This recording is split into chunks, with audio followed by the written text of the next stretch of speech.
When you come together in a Black Ferns environment, you know, it's the cream of the crop of players within New Zealand. You need to be up to par, because if your skill set isn't, you're going to be letting your teammates down. You know, I think the physical side and actually the way we play the game has changed a lot. You know, girls are working harder at an earlier stage, and you can see even just the body shape of girls change into be a bit more athletic. The quality of the game now, and just to be part of playing in that quality of footy is awesome. The intensity of the trainings has increased, the variety of the trainings has increased. I think the biggest change for me, there's a lot more focus on lives outside of rugby. I think because girls are, you know, getting engaged in it probably a little bit earlier potentially now, as they come through, I think it's just going to get better and better.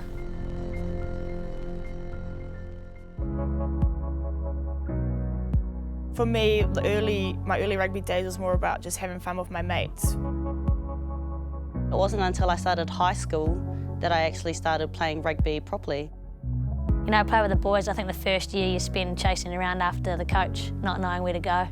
And then as we kind of go through, you know, you get to that secondary school age when you got to play with the girls, and I was lucky enough to go to New Plymouth Girls High School, so all girls school, that had rugby and had a really good rugby program. There wasn't much recognition of women's rugby in Aotearoa. I had no idea that there was a Black Ferns team. Oh, it's changed a lot. You know, my first year on the side, we got leftover under-20s boys kit. You know, we didn't have any other gear then, it was just what was kind of left over. I remember my earlier years in the Black Ferns, and we trained for like 5 hours straight, one session, and in the rain, and we had sprigs on the whole time.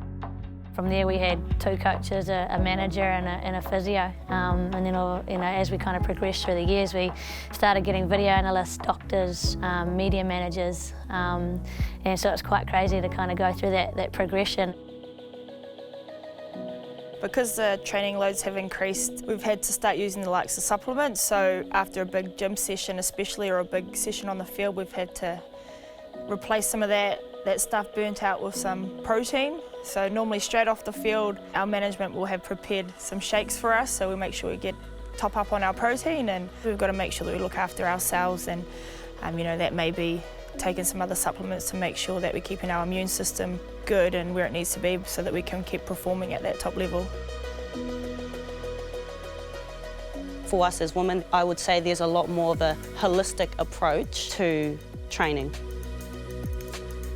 There's a lot more assistance given financially, mentally. There's a lot more focus placed on lives outside of rugby. The numbers are just, you know, taking off, and, you know, there's just a lot more opportunities, and there's more of a pathway for girls to be able to come into the game at any age and any stage. Like for my girls at Epsom Girls, you know, we went from having 7 girls to training to now I have 26 girls on my team sheet, where I have to actually start considering like players having to miss out on game day, which is a nice headache to have, versus worrying if you're going to have you know, enough to field a team. So yeah, it's grown hugely. I am so excited at seeing young girls come into this environment. My hope for them is that they can only focus on this. I would like to see the women's game become professional, not semi-professional, not amateurs. I'd like to see more resources invested into women's rugby. I think it's exciting.